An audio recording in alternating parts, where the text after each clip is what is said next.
हमारा नाम है समरीन और आपने देखना शुरू कर दिया है लाइव सिटीज।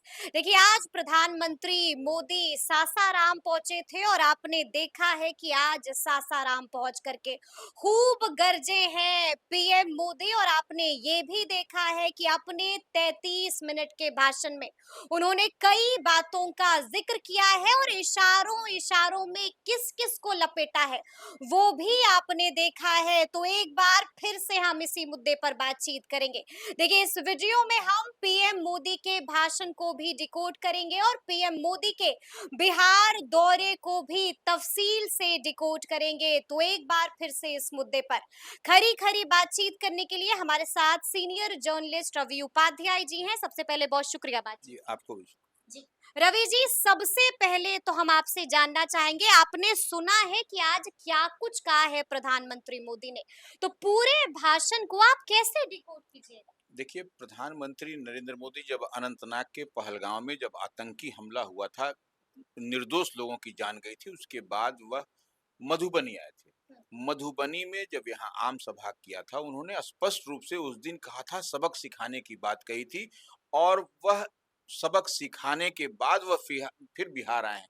तो वही वह कह रहे हैं कि हमने जो वादा किया था बिहार की धरती से मिट्टी में मिला देंगे, नेस्तनाबूद कर देंगे, तो वह उन्होंने किया और बेहतर स्ट्राइक किया और आधी आबादी को उस वहाँ पर भी आगे किया। जो सिंदूर का नाम पड़ा तो वह उन्होंने महिलाओं को आगे करके एयर स्ट्राइक किया और एकदम टारगेटेड हिट करके वह जो भी आतंक का गढ़ कहा जाता था पाकिस्तान में, उसको हिट करके ध्वस्त कर दिया। हम्म, तो ये वही बात नरेंद्र मोदी आज कहते हुए दिखाई पड़े। और देखिए, सबसे बड़ी बात है कि प्रधानमंत्री नरेंद्र मोदी की यह जो है सो माने चौथा दौरा है हम्म, ये इससे पहले आप देखिए कि तीसरा दौरा था जब वो मधुबनी आए थे। हम्म, ये चौथा दौरा है आज का। बिल्कुल। तो ये बड़ी बात, वो अपने चौथे दौरे में जो कमिट उन्होंने किया वह करके दिखाया और ऑपरेशन सिंदूर जिसका नाम पड़ा, वह आप निर्दोष लोगों के मारे सिंदूर उजाड़े, तो वह उसने हम्म, भी काम करके दिखाया है। यानी कि सिंदूर का बदला ले लिया गया बिल्कुल, है। बिल्कुल सिंदूर का बदला लिया। आपने देखा भी कि रोड शो के दौरान या जहाँ-जहाँ नरेंद्र मोदी जा रहे हैं, वहाँ पर टोटल जो एयरफोर्स का लगा हुआ है, वो हम्म, जितना भी आर्म्स एमुनिशन है, आर्मी का, वो सब दिखाई पड़ रहा है और कहीं न कहीं आम आवाम को यह दिल में माने लगने वाली बात है, ऑपरेशन हम्म। सिंदूर की बात जो हो रही है। रवि जी, लेकिन हम आपसे तफसील के साथ ये जानना चाहेंगे कि अपने भाषण में उन्होंने किन किन बातों का जिक्र किया है? देखिए, पहले बात तो जो विक्रमगंज में जो सभा उनकी आज हुई, उसमें बीएसएफ के शहीद जवान मोहम्मद इम्तियाज को उन्होंने याद किया और वो श्रद्धांजलि एक तरीके से वहां पर दी गई। तो ये एक बड़ी बात है कि प्रधानमंत्री को एक एक चीज की याद है कि कहाँ के कौन शहीद हैं, कौन कौन जवान हैं। आप वह लड़ते हैं तो हम लोग चैन से रहते हैं, यह सब बात प्रधानमंत्री कहते हुए दिखाई पड़े। और देखिए, उसके बाद से वो कह रहे हैं कि जो हमने वादा पूरा किया था, जो वादा किया था उसको हमने पूरा किया है। पूरा कर दिया है। हाँ, मिट्टी में मिला दिया, ये सब तमाम तरह की बात कह रहे हैं। हम्म, और आतंकियों की बात कही कि आतंकियों को चुन-चुन करके मारा गया और कोई भी अगर यदि इस तरीके से मनसा पाल रखा है या कोई भी हो, हम्म, तो वो उसको नेस्तनाबूद करने की ताकत इंडियन फोर्स में है, उनकी सरकार में है। यह बात हम्म। नरेंद्र मोदी कहते हुए नजर आए। लेकिन बस इतना ही नहीं है, राजद और कांग्रेस पर भी वहां पर पहुंच करके उन्होंने हमला किया। नहीं, देखिए, राजद कांग्रेस तो ठीक है, नाम हालांकि उन्होंने नहीं लिया लालू प्रसाद हम्म, यादव राजद अध्यक्ष का या किसी का, लेकिन वह जंगल राज का जिक्र कई बार किया है भाषण देखिए, में। जंगल राज तो याद कराने की बात है कि हम्म, पहले क्या होता था, 2005 के पहले क्या था बिहार। यह बात तो नीतीश कुमार भी कहते हैं और नरेंद्र मोदी भी जब जब बिहार आए हैं जंगल राज की चर्चा उन्होंने की है कि हम्म, पहले क्या था। नीतीश कुमार भी मुख्यमंत्री बिहार और जदयू के राष्ट्रीय अध्यक्ष हैं, वह भी हमेशा इस बात को कहते हैं कि जंगल राज था, क्या था। आप देख लीजिए, पहले लड़कियां भी चलती थी नहीं, शाम को नहीं। तो यह सब तो बात है निश्चित रूप से। और यह बात, वह एक बात और कह रहे हैं कि देखिए, आज जो है सो गरीबों को अनाज दिया जा रहा है। हम्म। पहले लोगों के छत पर माने नहीं था, वो तो कई एक लाख सर सब। पर छत हाँ, नहीं छत थी नहीं थी, जी। तो वह और जमीन लूटने की बात कही जा रही है। कौन लोग जमीन लूटा, यह भी माने वही लोग सामाजिक न्याय के बिल्कुल। पुरजोर माने पुरोधा अपने आप को कहते हम्म, हैं। तो यह निश्चित रूप से आपको नरेंद्र मोदी ने बगैर नाम लिए हुए, और देखिए कांग्रेस पर भी उन्होंने एक तरीके से टारगेट किया कि सामाजिक न्याय की झूठी बात कहते हैं। हम्म, झूठी बात कहने का मतलब कि आदिवासियों का जो है सो के बारे में क्या किया इन लोगों ने। तो देखिए हर तरीके से कांग्रेस को भी घेरा उन्होंने, राष्ट्रीय जनता दल को भी घेरा, विपक्ष तमाम विपक्षी पार्टियों को। जंगल राज की भी याद दिला दी। जंगल राज तो है ही है, वो तो कह ही रहे हैं, जंगल राज तो है ही है कि 2005 के पहले तो जंगल ही राज था। हुँ, तो ये तमाम तरह की बात और सबसे बड़ा ये जो सबसे बड़ा घोटाला किया, हुँ, सबसे बड़ा घोटाला किया वही लोग आज सामाजिक न्याय की बात कर रहे हैं। तो बिल्कुल। यह आपको यह बगैर नाम लिए वो कह रहे हैं किस पर वो टारगेट कर रहे हैं। मुख्यमंत्री नीतीश कुमार की भी तारीफ कर दी है सासाराम पहुंच करके पीएम मोदी ने। देखिए, नीतीश कुमार की तो निश्चित रूप से तारीफ हुँ, की जानी भी चाहिए। जो डबल इंजन की सरकार तो उन्होंने एस्टेब्लिश करके दिखाया है कि किस तरीके से यहाँ पर नीतीश सरकार ने सुशासन लाया है। यहाँ पर जो आपको पहले जो महिलाएं नहीं निकलती थी हुँ, 2005 के पहले, तो अब नीतीश कुमार के कार्यकाल में महिलाएं निकल रही हैं। आम आवाम रात में भी घूम रहा है, कहीं कोई इस तरीके की घटनाएं नहीं हो रही। और देखिए सबसे बड़ी बात, वो आपको नरेंद्र मोदी ने क्या कहा कि आपको पहले कितने नक्सल प्रभावित थे? बिल्कुल, तो बिल्कुल। ये 125 नक्सल प्रभावित थे, हुँ, अब वो आंकड़ा घट करके आ गया है 18। हुँ, हुँ, तो 125 और कहाँ 18, वह भी जो भी है, वह भी समाज की मुख्य धारा में शामिल होने के लिए सरकार की ओर से और बिहार सरकार की ओर से भी वह लगातार प्रयास किया जा रहा है। तो निश्चित रूप से वह जितनी बात कह रहे हैं नरेंद्र मोदी, और देखिए नीतीश कुमार की तो बात है ही। आप देखिए आज जो वहाँ 50,000 करोड़ की राशि का सौगात मिला, तो डबल इंजन सरकार की ही देन है हुँ, कि बिहार में आप देख लीजिए 50,000 करोड़ की सब कुछ जो मिल रहा है, एक्सप्रेस वे बन रहा है, एयरपोर्ट। एयरपोर्ट जी, बन जी, रहा है। जी, जी। अब देखिए वहां पर जिस एरिया में, आप इसको ऐसे समझिए, जिस एरिया में आज वो अपनी सभा कर रहे थे विक्रमगंज में, वहां का मगध और शाहाबाद, शाहबाद।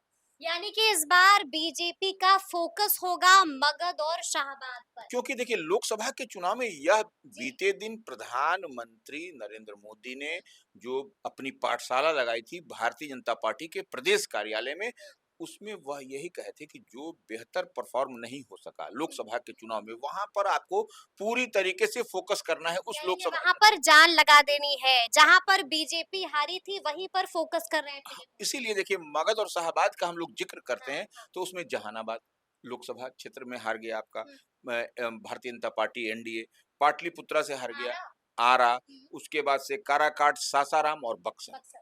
तो हुँ, ये तमाम ऐसी सीटें हैं जो कि आपको बड़ा झटका लगा। हुँ, और ये तो हम अभी इधर की बात कर रहे हैं, उधर की बात करेंगे तो ज्यादा हो हुँ, जाएगा, ये तो 5-6 ही की हम हुँ, बात कर हुँ, रहे हैं। तो ये उसको समझने वाली बात है, तो वहां पर आपको बड़ी तैयारी करने की जरूरत है। और देखिए जिस जगह पर हम लोग आज वो सभा कर रहे हैं विक्रमगंज में, उस जगह पर उपेंद्र कुशवाहा ने भी सभा किया था 25 बिल्कुल, तारीख को। बिल्कुल, बिल्कुल। तो ये कहीं ना कहीं दिखाई पड़ता है कि कहाँ पर कमजोरी है, हुँ, और ये लोग उस गढ़ को मजबूत करने की कवायद में लगे हुए हैं, हुँ। भारतीय जनता पार्टी। यानी कि कमजोर नस को पकड़ लिया है पीएम मोदी ने और अब उसको मजबूत करने की कोशिश भी की जा रही है। लेकिन हम आपसे ये भी जानना चाहेंगे रवि जी कि अगर हम पीएम मोदी के भाषण को डिकोड करते हैं तो हमें साफ-साफ पता चल जाता है कि पीएम मोदी अपने भाषण के जरिए किस-किस को साधने की कोशिश कर रहे थे, महिलाओं को साधने की कोशिश कर रहे थे, दलितों को साधने की कोशिश कर रहे थे और अति पिछड़ों को भी साधने की कोशिश कर रहे थे। देखिए उसको ऐसे हम लोग समझे, हुँ, दलित इनके साथ में थोड़ा सा बिदका था 2020 के विधानसभा चुनाव में।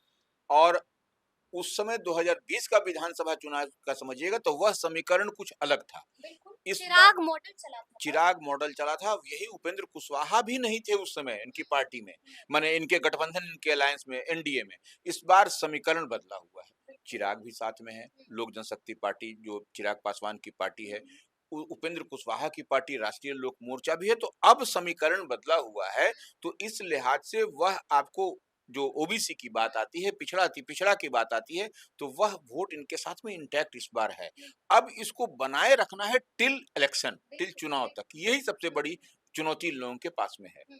देखिए, हमने ये भी देखा कि महिलाओं को मन से उन्होंने कहा कि महिलाओं के लिए हमारा विशेष प्रणाम है। देखिए महिला निश्चित रूप से, पूरा फोकस है महिलाओं पर इस देखिए बार। महिला, देखिए आधी आबादी चुप्पा वोटर नीतीश कुमार का जी, वो कोर वोटर माना जाता बिल्कुल, है। बिल्कुल, तो बिल्कुल। वो इस बार उसको भी साधने की कवायद है। कवायद है। और आपने देखा भी है इस बात को हुँ, कि जिस तरीके से आप चिराग पासवान की पार्टी ने हुँ। जो लोकसभा के चुनाव में 2 वीणा उम्मीदवार, देवी और शांभवी चौधरी। शांभवी चौधरी, और जी, दोनों भी एक बड़ा सोशल इंजीनियरिंग है। बिल्कुल। तो ये सबसे बड़ी बात है, यही माने आपको दिखाई भी पड़ता है और यही आपको इस बार के विधानसभा चुनाव में भी होता हुआ दिखाई देगा। लेकिन रवि जी, ये बात तो आप भी स्वीकार कीजिएगा कि जिस चीज का हम सभी को इंतजार था, हम सभी टकटकी लगाकर बैठे हुए थे कि जब आज मंच पर होंगे पीएम मोदी, तो क्या आज नीतीश कुमार को लेकर के बड़ा ऐलान हो जाएगा, लेकिन ऐसा कुछ हुआ नहीं। देखिए, ये हमारा और आपका सवाल नहीं है, पूरे बिहार का सवाल है। बिल्कुल। पूरे बिहार के लोग ये जानना चाह रहे हैं कि 2025 में नीतीश कुमार के चेहरे पर तो चुनाव ठीक है, हम्म। लेकिन उसके बाद वह मुख्यमंत्री पद के दावेदार रहेंगे या नहीं, इसका अनाउंसमेंट नहीं प्रधानमंत्री ने किया। अभी तक नहीं किया अभी है। तक नहीं किया। वही हम कह रहे हैं कि देखिए, वह लगातार 1, 2, 3, 4 हो गया उनका मीटिंग, हाँ। लेकिन एक बार भी नहीं कहा गया कि नीतीश कुमार ही मुख्यमंत्री चेहरा होंगे, मुख्यमंत्री होंगे। यह प्रधानमंत्री से लोग सुनना चाह रहा है बिहार की जनता। लेकिन प्रधानमंत्री एक बार भी नहीं, प्रधानमंत्री तो क्या नंबर 2 के ओहदा पर जो हैं अमित शाह, वह भी नहीं कह रहे हैं। तो ये तो ऊहापोह की स्थिति है एनडीए में। ये क्या दर्शा रहा है? सब ये ठीक है ना? हाँ, यही अब सम इसी को तो समझने की ज़रूरत है कि अगर यदि सब कुछ ठीक है, तो फिर आप इसमें ऐलान क्यों नहीं कर ऐलान रहे हैं? क्यों नहीं कर रहे हैं? ये एनडीए को बताना चाहिए आम आप आवाज़ में। इंतजार क्यों बिल्कुल, करवा रहे हैं? बिल्कुल। और देखिए, नीतीश कुमार के पास में अपना वोट बैंक है, इस बात को मानना पड़ेगा। हम लोगों ने देखा भी कि लोकसभा के चुनाव में नीतीश कुमार की पार्टी कम सीट पर लड़ करके बेहतर स्ट्राइक किया। तो ये बात को, और इस बार अगर यदि झोल-झाल होगा तो ये गड़बड़ होगा फिर, गड़बड़ हो जाएगा। गड़बड़ हो जाएगा। गड़बड़ हो जाएगा। लेकिन रवि जी, आपको भी मालूम है कि 29 और 30 बिहार दौरे पर थे प्रधानमंत्री नरेंद्र मोदी। तो हम ऐसे में ये भी आपसे जानना चाहेंगे, आपने देखा था कि बीते दिन अचानक से एक और बड़ा वाकया पेश आया था। अचानक से जैसे ही बीजेपी कार्यालय में बैठक खत्म होती है, तुरंत प्रधानमंत्री मोदी विजय सिन्हा के आवास पर पहुंच जाते हैं। इसको आप कैसे देखते हैं? देखिए, इसको ऐसे देखिए, वो ज़रूरी भी था उनके लिए। लेकिन बड़ा मैसेज भी दे हाँ, दिया बड़ा है। मैसेज वही कह रहे हैं, वही हमको चुनाव को लेकर के, हाँ। और जिधर वह आज उनकी सभा हो रही है, वह भी अपर कास्ट डोमिनेटेड बेल्ट है, भूमिहार का भी बेल्ट माना जाता है। तो वो और एक मैसेज भी देना था जी। विजय सिन्हा के यहाँ जा करके कि देखिए, हम ये बिहार में किसी नेता के यहाँ प्रधानमंत्री की, हमको जहाँ तक याद है, पहली घर में इस तरीके से जाना, सरकारी आवास में जा करके, और देखिए, वो रिंग सेरेमनी था और उसमें जाकर के शामिल हूँ, तो ये बड़ी बात है प्रधानमंत्री का यहाँ पर। तो ये एक मैसेज है। देखिए, चुनावी वर्ष है, चुनावी काल है, तो अभी ऐसे इस तरह के मैसेज आपको दिखाई दिखाई पड़ते रहेंगे। बड़ा बड़ा इसी तरह से मैसेज दिया जाएगा, जिसे हम लगातार डिकोड भी करते जाएंगे। लेकिन हमने ये भी देखा कि जैसे ही सभा खत्म हुई, वैसे ही ट्विटर पर कई तरह के ट्वीट आने लगे हैं। तेजस्वी यादव ने भी ट्वीट कर दिया है, जिसका समर्थन बड़े भाई तेज प्रताप यादव ने भी कर दिया है। माजरा क्या है? देखिए, उसको थोड़ा-सा हम लोग समझ लें। तेजस्वी यादव ने अपने एक्स पे जो लिखा है, जो ट्वीट किया है, क्या लिखा है, पहले तो हम ये हाँ, जानना चाहेंगे। कि 20 वर्षों की एनडीए सरकार के पास हम्म। अपने कार्यों के का हिसाब देने के लिए कुछ नहीं है। कुछ नहीं। इसलिए 35 वर्ष पहले बनी हम्म। सरकार के 15 वर्ष का रोना, हम्म। रोने वाले अपने 20 साल का हिसाब दें।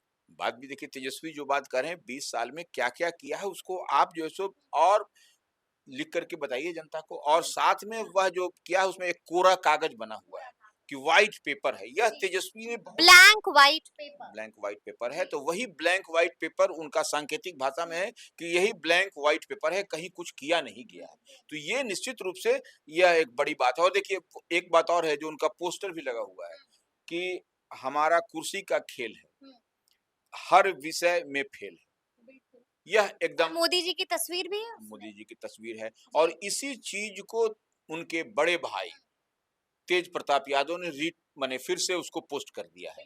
तो ये एक बड़ी बात है, और कई सारे फिर सवाल उठते हैं तेज प्रताप और तेजस्वी को लेकर के। बिल्कुल। तो यह सब बहुत कुछ यानी है। कि छोटे भाई तेजस्वी की बात से सहमत हैं तेज प्रताप यादव, बिल्कुल। साथ खड़े हो गए हैं तेज प्रताप यादव। अरे, तो कहते हैं कि अर्जुन कृष्ण की बात करते हैं तेज प्रताप, और उसमें कहाँ दिक्कत है, अर्जुन कृष्ण है वो लोग। हम्म। तो वो उसमें कहीं को जो परिवार तो एक साथ खड़ा है ही है, उसमें कौन क्वेश्चन मार्क ये है। लालू जी ने एक्शन ले लिया था। लालू जी ने एक्शन लिया था, तो कोई उसका कोई नोटिफिकेशन छोटे भाई तेजस्वी यादव ने भी कह दिया था कि इन चीजों को मैं बर्दाश्त नहीं करता नहीं। हूँ। देखिए, सब ठीक है, लेकिन उसके लिए कहीं कोई पार्टी की ओर से कोई आदेश निकला है क्या? हम्म। कोई हम लोग तो नहीं देख पाए अभी तक कोई आदेश। अब कोई ऐसा आदेश होगा जो कि अंदर ड्रॉवेल में, दराज में बंद है, दैट इज डिफरेंट। बट नहीं है, तो वो देखिए परिवार है, परिवार में थोड़ा बहुत होता रहता है, थोड़ी बहुत बात हर जगह होती है। ये कि हमारे परिवार, आपके परिवार, हर जगह परिवार में टून-टान होता है, इसका मतलब ऐसा नहीं है कि आदमी ब्रेक कर लेगा। जो ब्लड है, ब्लड तो एक ही है, खून तो एक ही है। यानी कि दिल का रिश्ता कभी खत्म नहीं कभी नहीं होता खत्म है। होता। वो कौन कह देगा खत्म होगा? वो भाई है, मजबूत के साथ हैं और जीने-मरने तक साथ हैं वो लोग, वो कहाँ। जीने मरने तक साथ हैं, तो अब देखना होगा कि आगे आगे बिहार की सियासत में क्या कुछ होता है। तो फिर ये पूरी बातचीत आपको कैसी लगी है, कमेंट करके हमें जरूर बताइएगा। तो ऐसे तमाम अपडेट्स के लिए बिल्कुल ऐसे रहिएगा और देखते रहिएगा लाइव सिटीज। बहुत शुक्रिया।